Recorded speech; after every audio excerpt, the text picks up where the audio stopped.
Google Awesome. Yeah. Hangouts. Oh, I think we're live, but I'm just going to go to the video and make sure we are. Looks like we are live. I think we're live. All right. Let me mute myself. Go to the video and make Yeah. sure we are. I'm not very. Looks like we are live. I'm not very computer literate. It must be the carnivore brain fog. Let me mute myself. Anyway, thank you everybody for showing up. Hopefully there will be more of you streaming in. How's it going, Amber H? I am here today with Nick from NicktritionTV, and I asked him to come on Hangout because I just want to talk to vegans, man. And if you've been watching my videos, you know that I've sent out an invitation a lot of times when people challenge me, and you know, it's a credible challenge. I'll ask them, vegans especially, to come on the Hangout and, you know, just chop it up, have a talk about their ideology, what it is they want to say. And they don't seem to want to take me up on it. So I am very grateful, if a little bit surprised, that Nick from Nicktrition decided that, and it didn't take any convincing either. He decided he was going to come on and have a nice little chat. So how you doing, Nick? I'm doing great. Thanks for having me on, David, Carnival. Right on. I think this is great. Cool. I just wanted to let the people know that your channel is linked to your channel is in the description. But if you want to plug anything else besides that, go on ahead. Yeah, I don't post as much on YouTube. I'm really active on Instagram, which is my Instagram is Nicktrition. I post on there every day, and that's where I'm very active on there. If you want to follow me a little more closer and get to know me a little more. Sounds good. So, in case people didn't get it, you're a vegan, obviously. Yeah. And I'm not. And I just wanted to know when you became vegan, why, and just give us a little bit of your story as far as your diet, and maybe even talk about what kind of dietary approach you practiced before becoming vegan. Yeah. You know, I'll go a little before vegan, so I'll give you the whole backstory to how I got to vegan, I guess would be good. Okay. So my whole health journey pretty much started about 2 years before going vegan. So I went vegan April of 2013. So before that, I was pretty much standard American diet, standard Italian diet. I guess I grew up in an Italian household, so lots of pasta and stuff like that. But I really, what I knew about health was what people told me. I was going to the gym, so, you know, had that bodybuilder mentality as well. But whatever I knew about nutrition was from school and what others told me. So the first time I really started thinking about nutrition was after watching the documentary Food Matters on Netflix. And that was the first time that I ever made the connection that what we eat plays a huge role in how we feel and diseases that we get and stuff like that, especially mental health as well. So that's when I bought my first book on nutrition. It was by this doctor, I think Don Colbert. Pretty standard book, you know. So I making some changes to my diet, you know, substituting the white flours and white breads and stuff for like whole wheat, whole grain type stuff. You know, eating less junk food, eating more like healthier nuts and seeds and more fruits and vegetables, stuff that I really never had in my diet. Nothing vegetarian or vegan at that time, just, you know, just eating healthier, you know. And the first time I ever thought about, so that I did that for about 2 years, just eating healthier. And then I watched this documentary on Netflix, again, another documentary called Food Inc. And that was the first time that I ever seen footage of factory farming. They had chickens on there in sheds, no windows, all crammed up. You know, and then they had the trucks come, pick them up, throw them in cages. And then you had like dead chickens on the floor. And it was just stuff that I never seen before. I never even really connected that what I was eating was like animals to that extent. You know, I just never thought about it. And it was a little bit disturbing. I guess it was I was uncomfortable with what I was seeing. And there's also a story in that documentary of a little boy who ate a hamburger, and I think he got E. coli poisoning. Got really sick, went to the hospital. He ended up dying, and it was like very devastating to his family and stuff. So there's just some stuff in there. I was kind of like, all right, I don't know. I don't know if I feel comfortable eating meat anymore. Let me just interrupt you for just a second and ask you this. So before you saw that documentary that highlighted factory farming for you, where did you think your meat came from? Dude, I never thought about it, man. Like, it was just the supermarket. It was just the store, and that's where it all began. Well, at this point, watching these documentaries, I'm still living at home. I'm not going grocery shopping. It's what my parents are making, or I'm going to fast food places, So I had no connection to my food as far as buying it and making it and where it came from, because I just never seen it. I was never taught where it was coming from. I was never told. I'd like to come back to factory farming in just a second, but just to maybe wrap up your little intro, how long have you been vegan? Or go on ahead and just say what you were going to say. I'll finish the story. Let's leave factory farming for a little bit later. Yeah, okay. So like I said, after watching that documentary, I decided to no longer eat meat. I wasn't thinking about vegan or vegetarianism, didn't even really know those words, to tell you the truth. But I didn't know if it was healthy to not eat meat and if I needed to eat it. So I started doing lots of research, but I stopped eating meat, but I was still eating fish, because I actually just started eating fish at that point, and I decided to keep eating fish, and I was still consuming dairy, like I said, because I didn't know what vegan was. But after doing lots of research on the computer, watching videos, reading books, I started to learn that we actually don't need to eat meat, and that it's actually healthier to eat more of a plant-based diet. But the reason I went vegan was because of the factory farming and because of slaughterhouse videos and looking into the eyes of an animal. To tell you the truth, I could never personally harm an animal, kill an animal myself. And if I can't do it myself, and I feel like I don't need to do it, I'm not going to pay someone else to do it. I'm not going to contribute to the killing of an animal when I don't have to. So I was very comfortable with my decision to go vegan, because I felt like it was the best thing for me to do. So after a year of transitioning, learning about it, trying it out, I finally decided to go vegan in April of 2013. And I've been vegan now since almost 6 years, vegan. Okay, no cheats?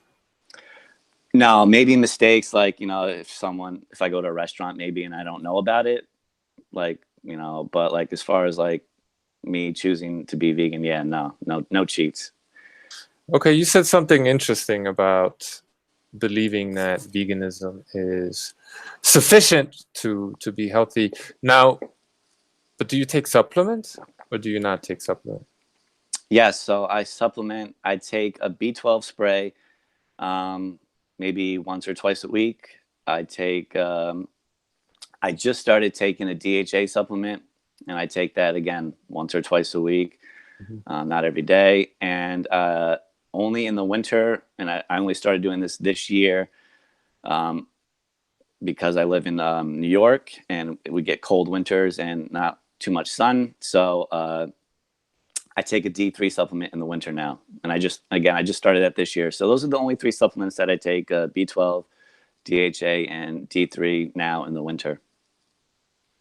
Yeah, so see, my argument would be that those are not part of the diet, because they are dietary supplements, even by name. Thus, there seems to be a certain recognition on your part that the vegan diet in and of itself, or the plant-based diet in and of itself, isn't exactly sufficient for health, that you have to supplement it. Would that be correct to assume, or do you take a different approach? I would say to an extent, yes, but also if you want to go into it a little bit, B12 seems to be an absorption issue with human beings in the small intestine. We have a problem getting enough of B12 because we have a problem absorbing it. I would also argue that the only reason animals have B12 is because they are supplemented it with it themselves. They're getting B12 supplements, the livestock as well. So I think with B12, you have that. With the DHA, fish seems to be a very high source for human beings to get their DHA from. Humans, I believe we can convert it to DHA from like all the EPA. EPA or whatever. Oh, sorry. I think it's ALA rather. Yeah.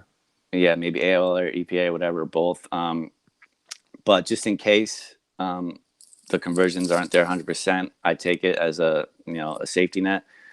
And then as far as the vitamin D goes, I'm pretty sure we can get enough vitamin D from the sun. But like I said, in the winter, it's kind of hard here. Even though I go outside and run every single day, I just want to make sure that I'm getting enough. So that's,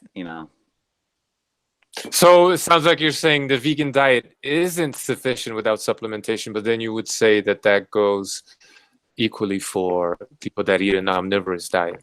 Yeah, I would say, I think I don't know the exact numbers, but I think most B12 deficient people are omnivores themselves, and they still consume meat. So like I said, it's a big issue with absorption. What about, because animals in nature, obviously they don't get supplemented anything and they thrive. Where do they get their B12 from, do you think? Ruminant animals, I'm talking about, like I'm yak or gazelle. They get it from like running around in the dirt and eating food from the ground that has bacteria on it. It's a big bacteria thing, I believe, as far as that goes. Yeah, B12 is made by a variety of different strains of bacteria in our guts. Like we do make, it's not us, it's the bacteria. It does make it in our colon, I believe. And the same goes for ruminant animals. The difference between us and the ruminant animal is that we cannot absorb it. I think it's fair to speculate that some people may be able to absorb some. I'm not sure, but for the most part, because of how we've evolved, we cannot absorb it, whereas a ruminant animal can. Now, the reason why some livestock, not all livestock, why some livestock is supplemented B12 is because these animals were bred to produce, more meat on their bodies than they would naturally, or they produce more milk than they could naturally. So they're being constantly depleted by milking them, for example. Thus, you need to put that nutrition back in the animal because you're asking it to produce an unnatural amount. Moreover, I'm sure that that's part of it is also maybe that they're not being grass fed either. They're being fed. That's really what it is. Well, and more importantly, it's because they're given antibiotics to prevent diseases of like when you overcrowd them, or they live in their shit. They're more susceptible to the bad bacteria, and if you give them antibiotics, you're effectively killing the B12 producing bacteria. So you have to supplement them. But I think that's a huge issue, the antibiotics. If we could talk about that later.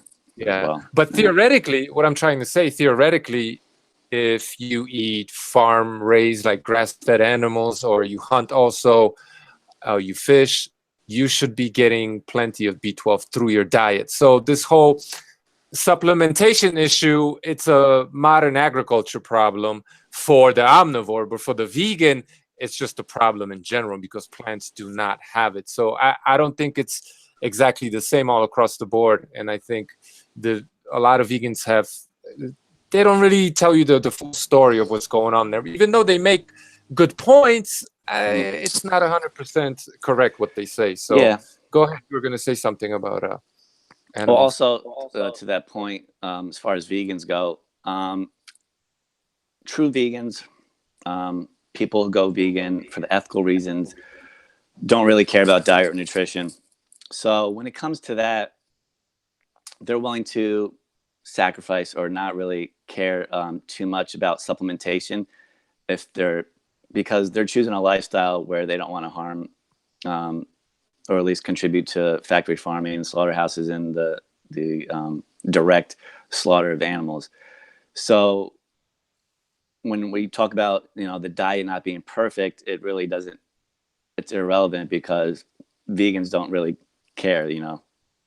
Right. It's veganism is not about health. A lot of Yeah, ethical. that's true. Yeah, Okay. exactly. But that's fine. I understand that. But some people, you know, they want to be healthy. So Yeah. And again, we can be healthy eating a plant-based vegan diet, as long as you also regardless. supplement.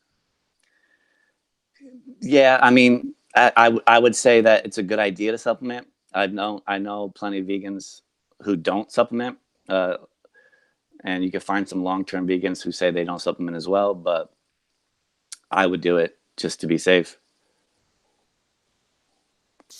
Yeah, you know, if you eat a highly carnivorous diet and you eat meat and animal products from healthy animals, I don't think you have to worry about supplementation. So, I think we'd have to worry about a lot of other things in the future. long okay, term, heart disease, cancers, so you believe Alzheimer's. meat gives you heart disease, or what is it about meat that or animal products that gives you heart disease? Saturated fat and cholesterol, as far as heart disease is concerned. How does that work? The buildup of plaque in your arteries. Atherosclerotic plaque? Yeah. Do you know what this plaque is made of? Well, I believe cholesterol contributes to that, but I mean, Well, as far as going down to like it's mostly made up of fibrin and calcium and a bunch of other things. Cholesterol only really less than 1% of it is actually cholesterol. So, you know, this whole idea that cholesterol clogs up your arteries, well, that's just not true. Cholesterol is a contributing factor there, but it's not what clogs up your arteries, actually. Yeah, I mean, as far as that goes, I'm going to go with the science and the evidence and the people who really know about it, and you know, the resources that I trust and follow. They know a lot more about that than I do, and probably you do as well. And I'm sure you've done your research and know a little bit, but I like to go with the real professionals on that, and they would all agree that saturated fat and cholesterol in a high meat diet will contribute to heart disease. But there's absolutely zero proof. There's no mechanistic. What I'm trying to say to you is that there's no mechanism by which they could explain how this happened. They don't know. And there's absolutely zero proof in the scientific research that would, prove that what you're saying is true. Now, yes, people say that this cholesterol hypothesis is fact, but in reality, and you could go to Wikipedia and look this up, it's the lipid hypothesis is just a hypothesis. It's not scientific fact, in other words. And they've had something like 60, 70 years and billions of dollars have been poured into research trying to prove that this is so, and they haven't been able to do that. And with this latest research coming out now, all the data that's linked, because all they had was, high levels of cholesterol were linked in some studies to heart disease, but what they're finding out now is that there are people with high levels of cholesterol who have lower levels of heart disease than people with very low cholesterol, for example. So it's what, not. What do you mean people with high cholesterol have, like, how old are these people? Like heart disease, it could take decades to come about and get a heart attack, Well, like I'll give you a real life example. Like Sean Baker, for example, he has very high cholesterol, but he doesn't have any atherosclerotic plaque. And, he's in his 50s. You would expect some plaque to start forming, but he just took a artery scan and found out that there's no plaque. There's another guy, Primal Edge Health, Tristan, who has very high cholesterol. I think it's almost 400, sometimes above 300, I'm pretty sure. And he also had his arteries scanned and they're clean. So, this is evidence of, real life evidence. And then there are also studies that that basically debunk the lipid hypothesis. And just a simple fact with what I'm saying is the simple fact that it's just a hypothesis doesn't, it tells you right then and there that it never graduated to the level of a scientific theory, let alone scientific fact. That's all I'm saying. And my question would be, just trying, because look, you could bring up these studies and I could bring up those studies, and it's boring, and neither one of us really understands the science, I'm pretty sure. So I think I don't think it would be productive to try to go there. But this is my question for you. If cholesterol is a poison, so to speak, right, something very detrimental to our health, and the more cholesterol that you have in your body, you would assume that to be more detrimental to your health. Why is it that people who have high cholesterol do just fine sometimes, not always, sometimes, or our bodies produce our liver and just about every cell in our body, I believe, produces cholesterol. So why would our body essentially produce poison? That just doesn't make any sense to me. No, I never said cholesterol is poison, and our body does produce it. I would say that we don't have enough of these carnivore people, or people consuming high amounts of cholesterol and not having heart disease. I think the overwhelming evidence suggests the opposite. And as you could look at people who smoke cigarettes their whole lives and don't get sick or cancer or lung disease, and we point to them and see, you could smoke cigarettes your whole life and not get lung cancer. It's just one person. It's just one of those stories that people tell. So I don't know. I kind of go with the majority here, and we don't have enough studies or enough people doing this carnivore diet to really show whether that's the case. And also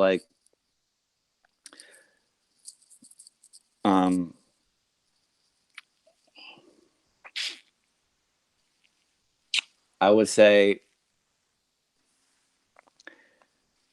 the carnivore diet is a lot better than the standard American diet in a way, probably because of, I think what we have in common is we're not eating lots of processed foods, or the carnivore people aren't eating lots of processed food.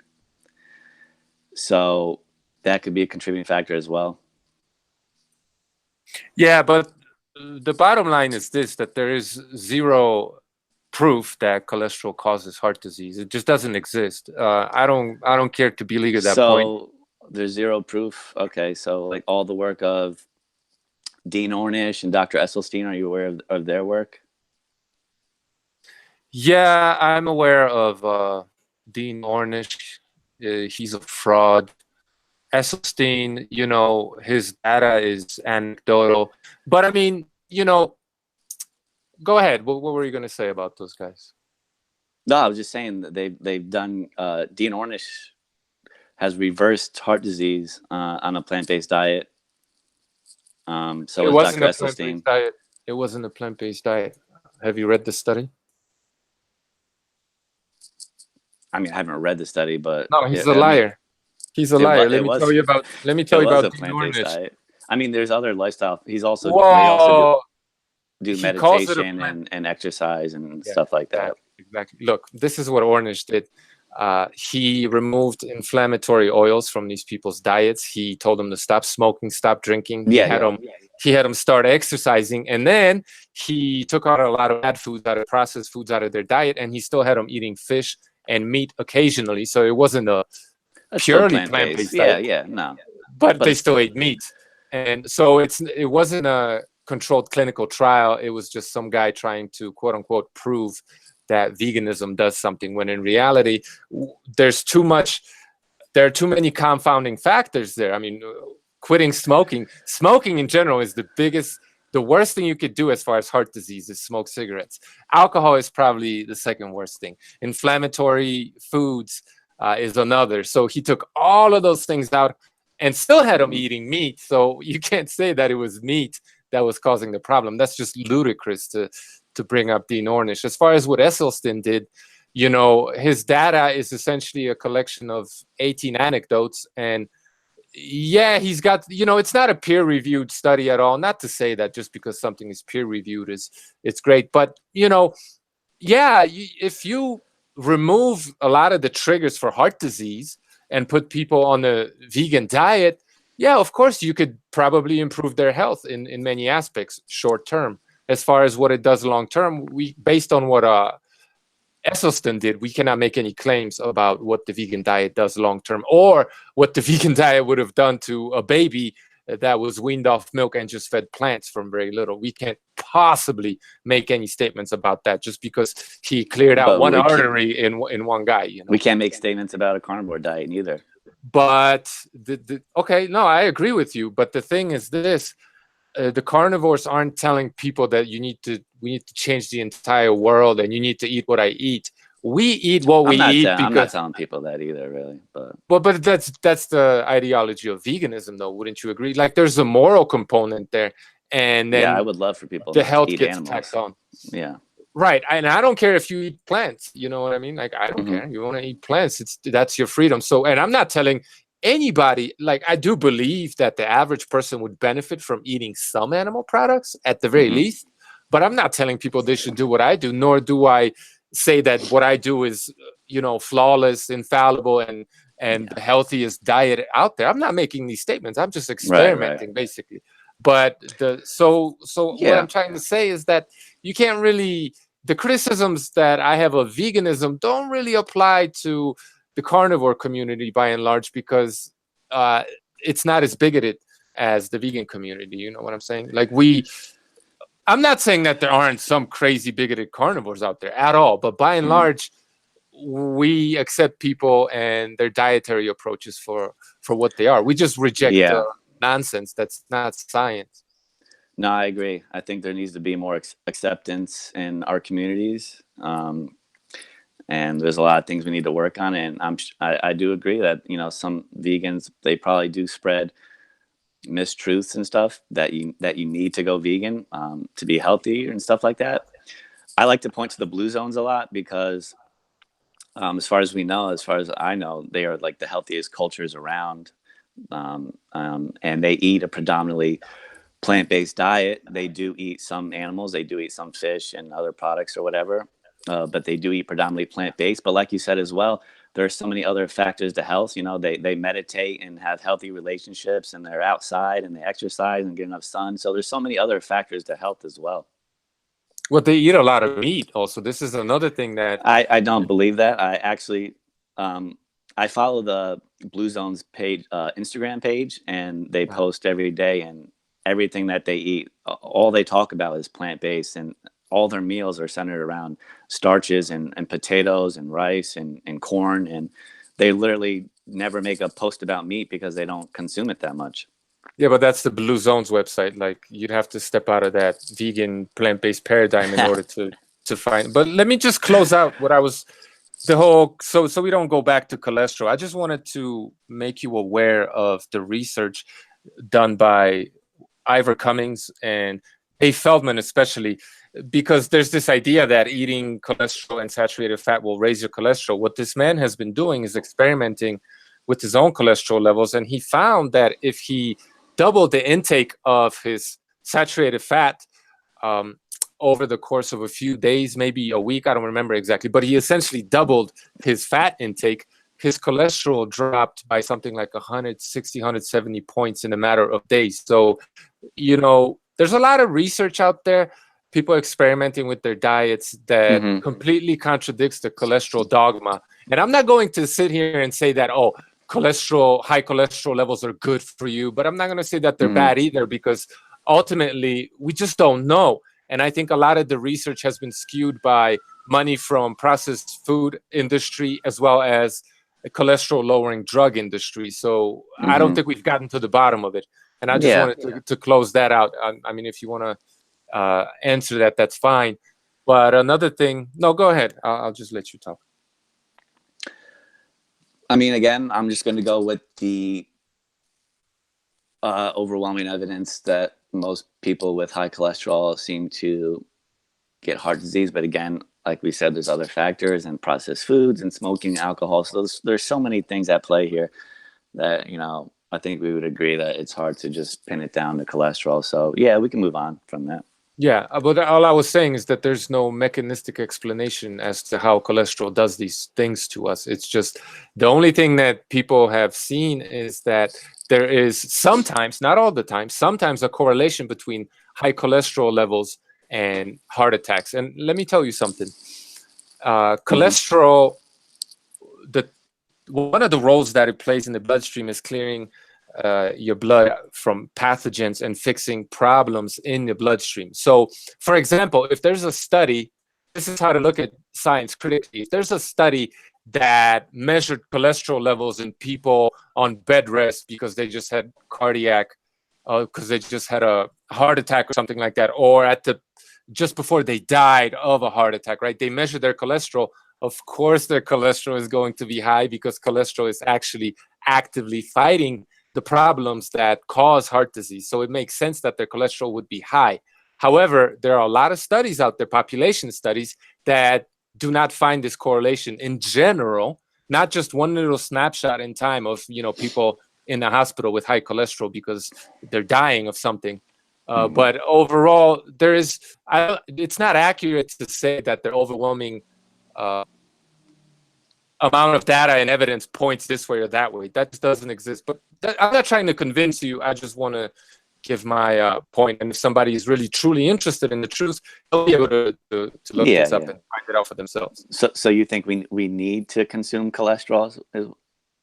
I don't think we necessarily need to consume cholesterol. I think there could be cases where, see, it's not so much the cholesterol that we need to consume because our bodies will produce cholesterol. As long as you get enough nutrition, as long as you meet your macronutrient needs and your vitamin and mineral needs, your liver, in my opinion, will produce enough cholesterol for you to be just fine. And dietary cholesterol doesn't really have a huge impact on our serum cholesterol levels anyway. So it's not really relevant. But I don't necessarily think that we need to consume cholesterol as long as you have an otherwise healthful diet. Okay. I would say that, but we don't really know. So, go ahead. No, we can move on to the next, whatever you want to talk about. I was going to ask you because you brought up factory farming, and a lot of meat eaters would agree with you that they're not cool with factory farming. But what I would say is that an argument against factory farming is not an argument for veganism. It's an argument against factory farming because, once again, there are plenty of meat eaters who are not okay with that either. So are you just against factory farming or farming in general, animal husbandry, period? Yeah, so when I first saw factory farming, like I said, that when I watched Food Inc., that was the first time I saw factory farming or how animals were raised and stuff like that. So in the beginning, I was, against factory farming. And like you said, I think most people, even meat eaters who see the footage, and most of them don't want to watch factory farming or slaughterhouse footage, whatever. But when they do see it, they're against it, right? But as I did more research and just thought about it a lot more, like I said, it's just looking into the eyes of an animal. And especially having like a dog myself, I never had a dog until about 10 years ago when I first had my first dog. But and I was never an animal lover, to tell you the truth. I actually was not an animal lover at all. But I just didn't like seeing animals being mistreated. And even though you probably argue that on whatever family farms or whatever, wherever you get your animals from, that they're treated well before they're killed, I would still say that it's unnecessary, and I don't like to, and I wouldn't do it myself. So yeah, I have a problem with factory farming. I would love to see that go away at least. But I would still never kill an animal myself, and I don't think it's necessary. And I'm not putting animals on the same level as human beings, which I think is another thing that people seem to get mixed up about vegans. Maybe some vegans do, I don't know, but I don't. But even so, they still feel pain and they suffer and they have emotions. They want to live, they're interested in living. If you tried killing them, they would probably run away, and try to avoid being killed. So, I kind of just want to respect them in that sense. Like, dude, if I was forced to kill and eat an animal to survive, I would do it, and it would suck, but I would do it. But I just don't see it being necessary. How do you know what animals want? I guess because well, I mean, I know what I want and other human beings want, and also like you've seen the footage, man. They try to escape these slaughterhouses. They know what's coming. They don't want to be killed. I mean, that's kind of Animals, obvious. I'm not going to speak for all animals because I do believe like chimpanzees or dolphins are a lot more intelligent than livestock. But livestock animals, they have a future concept. Like we know this. Well, this is what we believe. Let me be precise here. So they have a future concept can't possibly understand what it means to die. It's just impossible. You're like breaking up a little bit there. Starting to. Oh, I'm saying that stock animals don't have what's called a future concept. They don't understand that future exists, so they can't possibly know that they're about to die. Now, I'm not saying they're not scared necessarily, because they're in a strange place. They don't understand what's going on, but they don't. But that's the whole point. They don't understand that they're about to die. I'm gonna give you an example. I don't know if that's true or not. If they don't have a future concept. I mean, when a baby cow is taken away from its mother after birth, so we can take the milk from it, they bellow out for days. I mean, they know that they have to feed their child and take care of their child. That's the future concept, isn't it?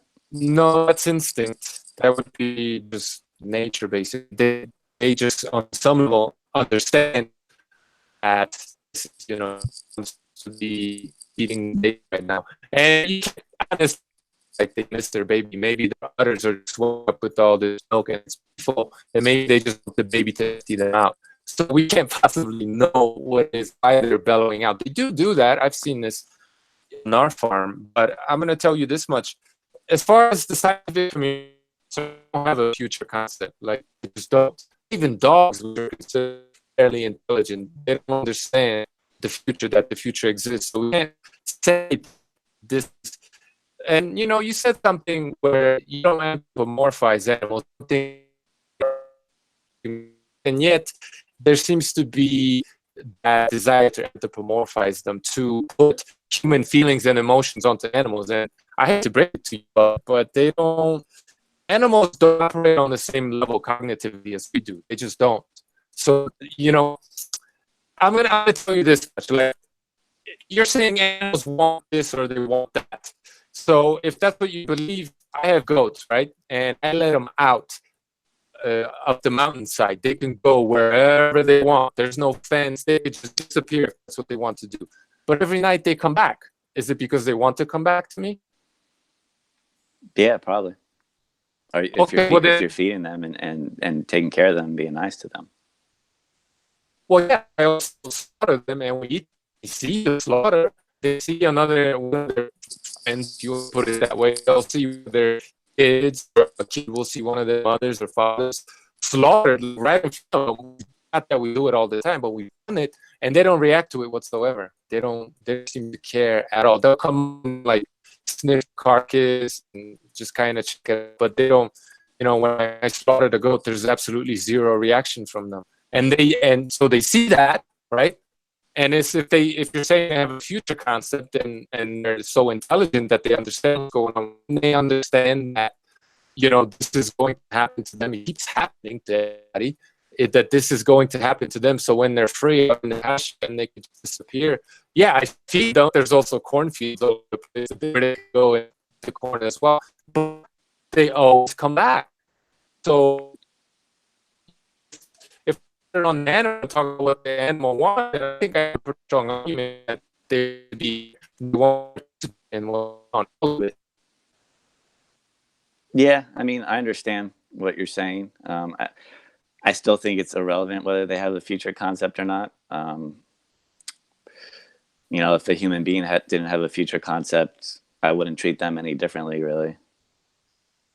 But you don't treat human beings. You just said that human beings are different than animals. So by virtue of being human, I expect that you're going to give the human more consideration than the animal. But so it's not about what the animal wants. It's about what you want.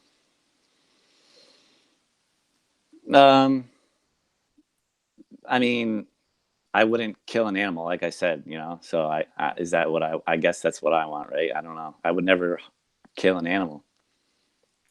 Yeah. I have no desire or instinct to kill an animal. Yeah, a lot of meat eaters feel the same way. Yeah. So do you feel bad when you kill your animals?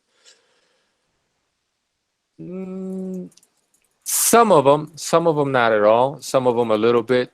It really depends on how attached I become to the animal. If somebody brings like their animal and they just want us to slaughter them, I generally have no problem doing that. I don't feel anything. But if it's an animal that I raised, especially from very young, yeah, it's a little difficult, but you get over it because this is who I am, right? I'm a carnivore. I have to do this. Right. Yeah.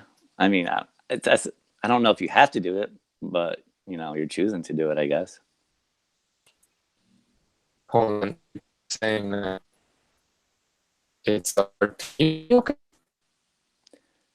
You're roboting a little bit, I guess you would call it. Damn it. I don't know if it matters if you turn your camera off and that anything to just connection. Maybe you could try. I don't really know what you said right there.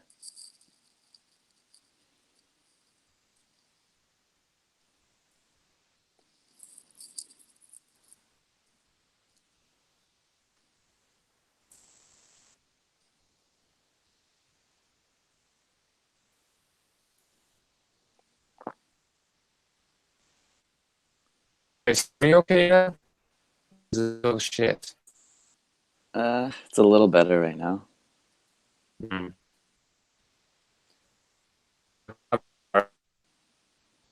we do about that?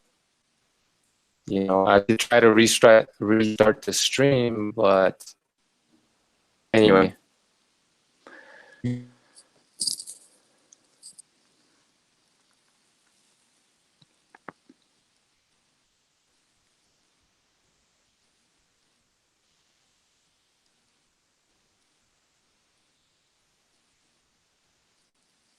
Hello? You Hey. disappeared. All right. Where were we? What were we talking about? Can you hear me okay? That's what I'm asking. Oh, yeah, now I can. Yeah, I don't know. Well, okay, we've said a lot. So perfect. you don't think I need to eat meat to be healthy? Why is that? Because we can get all of our nutrition, again, from plants, even though we may have to substitute a little bit. But so you raise your own animals. Do you have? Are you able to have like your own garden? Yeah, I could definitely. We have like fruit trees and stuff, but growing, vegetables, tubers, that's a lot of work, and you can't really do that very well on pasture because pasture is a different quality land. You can't grow much of any human food, mostly pasture, and the few spots that are, well, the only reason why the few flatter spots are good for growing stuff is because of the goat shit that we've been tossing there for years. So the animals have helped us improve the land, which otherwise wouldn't even be suitable for any vegetable production. But we do have a lot of fruit trees, not really vegetables. We grow fruit, yes. I mean, dude, maybe where you are, you can't be vegan, and I understand that, and I accept that. But I think in a lot of places, especially in the United States, everybody here can be vegan if they wanted to be. So why do people fail? I think there's a lot of reasons. One of them being a lot of people don't go vegan for ethical reasons. A lot of people go vegan because they believe it's healthy, and then they don't know how to do it technically. They don't really listen. A lot of vegans don't even know about nutrition. I've read dozens of books on nutrition, and I've taken a lot of time to study nutrition, you know, not in school or anything, but, you know, just to know enough at least about, you know, how to eat and stuff like that. So a lot of people don't know about nutrition and how to go about eating. So they failed there. You know, maybe they're not eating enough. They're not eating enough calories. You know, they're avoiding certain foods that they should be eating, like nuts and seeds and, you know, stuff like that. Um, I think another big problem is chemical farming and the tilling of soil, and the soil is being ruined and the food's being sprayed with all these chemicals. Um, is ruining the microbiome in our guts. So I think a lot of people coming into veganism or the vegan diet are coming in with a destroyed microbiome, and their gut health is just destroyed.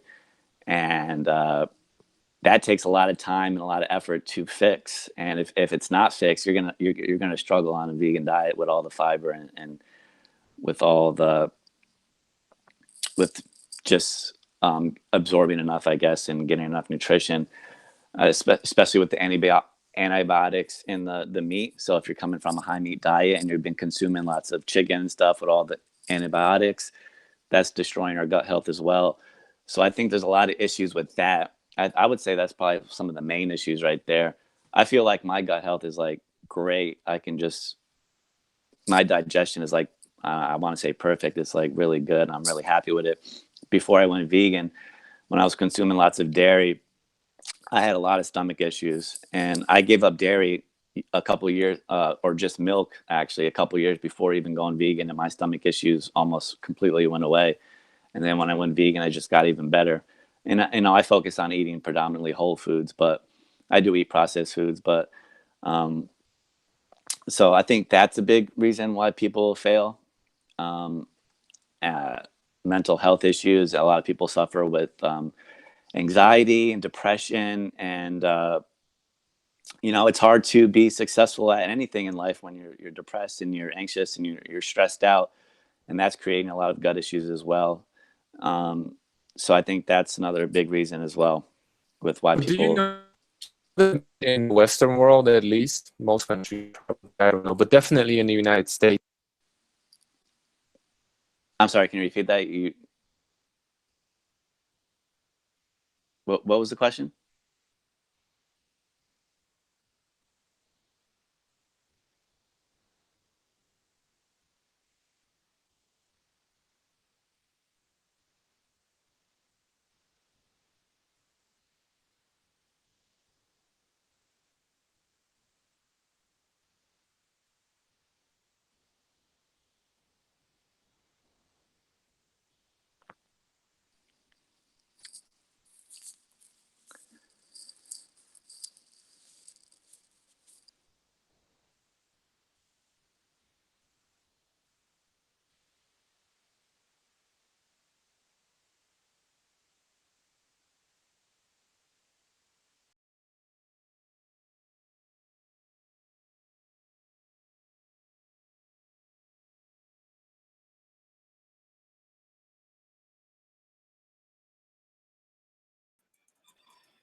What the fuck?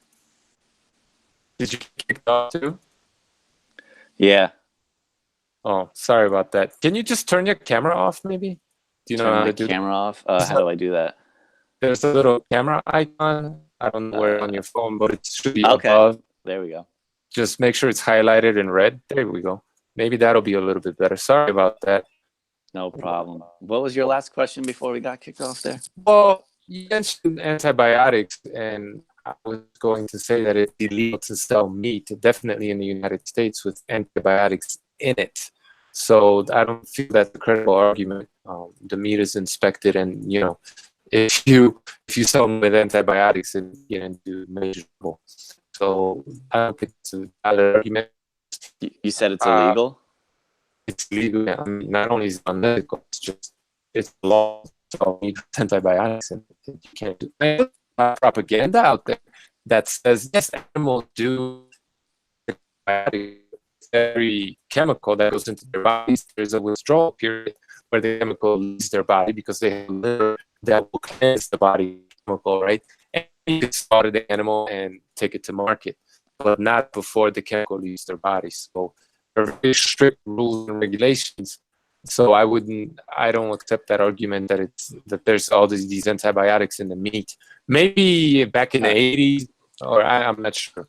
I mean, if you want to say that's true, we'll give you that. I don't know if that's true, but even if is true, people get sick in their lives, and people have been on antibiotics, and that does still do damage. So, like, if you were sick at one point and you've been on a round of antibiotics, that's going to do some damage to your gut. Yeah. But then you go off the antibiotics, you repopulate a good gut bacteria, and you should be okay. Right, but how do you know someone is repopulating their good gut bacteria? Most people eat a very highly processed, not whole foods, plant-based diet, so they're consuming meat and dairy and eggs and processed foods, which are feeding the bad bacteria, which are not necessarily promoting good microbiome. So just to assume that someone who